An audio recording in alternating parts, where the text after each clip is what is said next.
আলাইকুম। আজকে রাত বাজে 12টা। এখন আমি আসলাম বিলবহর থেকে। একটা যাত্রী নিয়ে গেছিলাম।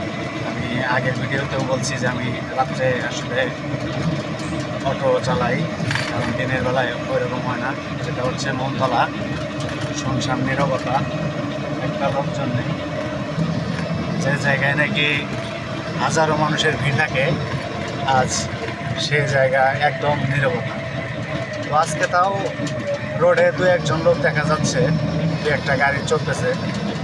তো এই রোড তো আসলে 24 ঘন্টায় ব্যস্ত থাকে গাড়ি লোকে।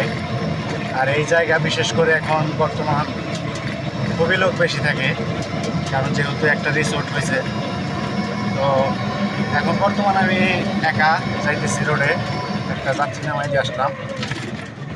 তো এটাই আমার শেষ ট্রিপ। এখন আমি বাসায় চলে যাব, সামনে চিন্তাগুলো আছে। তো এইগুলো নিয়ে আমার কোনো ভয় নেই। তো ভয় আসলে শুধু কিছু খারাপ দুষ্ট লোক, তাদের জন্য, তাছাড়া এমনি কোনো ভয় নেই। তো এই হচ্ছে বাইক চলতেছে, যাক। সঙ্গের সাথে রাস্তাঘাটে দু একজন পাওয়া যায় এখন, আজকে কালকে বৃষ্টির কারণে পাওয়া যায় নাই। সবাই ভালো থাকবেন। আসসালামু আলাইকুম।